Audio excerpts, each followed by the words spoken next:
With the US elections fast approaching, once again America's healthcare system is in the spotlight. The 2020 COVID crisis has focused more attention than ever on the importance of healthcare and the many people who work in the health system. In the last month, the number of cases globally has increased by nearly 40% and 1 million have died. The USA, with under 5% of the world's population, accounts for fully 1/5 of those deaths.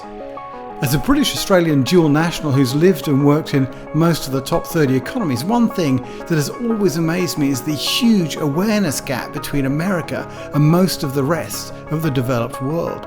America has long viewed itself as the greatest nation on earth, and around the world, America has been seen as a beacon for innovation, technology, democracy, and social advancement.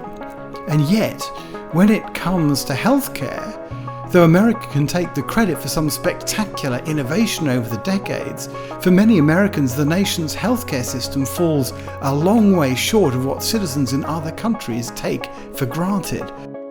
So consider this. The life expectancy at birth of an American ranks about 40th globally, behind most of Europe and countries as far apart as Costa Rica, Israel, Japan and Australia. And this gap is increasing. In the early 1970s, US life expectancy was comparable to both Europe and Australia. The green areas in the left-hand chart here. Indeed, between 2014 and 2017, American life expectancies actually declined.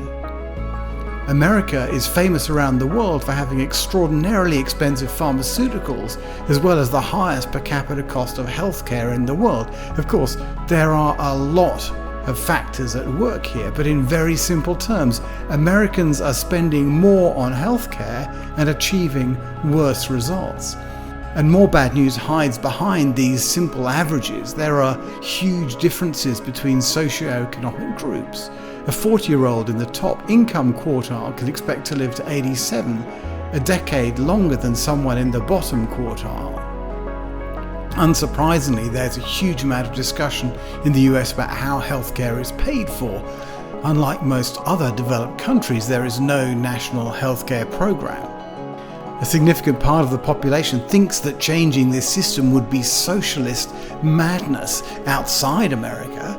Many people think the current US system is social insanity.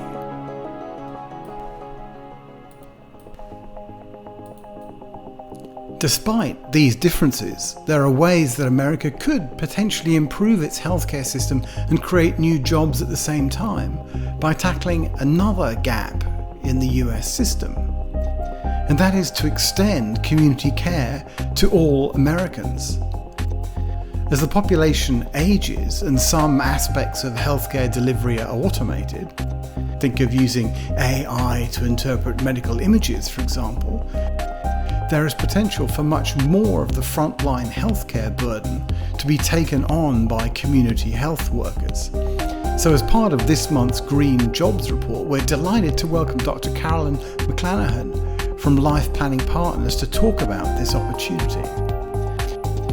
We're also joined by our regular guests, Dr. Scott Fulwiler, Associate Professor in Economics from the University of Missouri at Kansas City, Dr. Fidel Kabou, the Associate Professor of Economics at Denison University and President of the Global Institute for Sustainable Prosperity, Amir Khalegi, PhD candidate in Economics from the University of Missouri at Kansas City too. As always, the discussion will be live and interactive, and you can register for future episodes at ESGX.org. Please do share a link to this with your friends.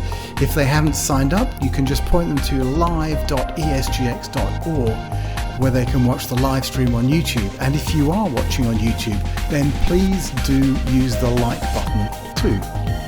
Finally, from me, Nigel Lake in New York, and my co-host Paul Herman in San Francisco, thank you very much for joining us, and thank you also to our ongoing sponsors Pottinger and Hip Investor, thanks to whom ESGX is free, open to all, and global.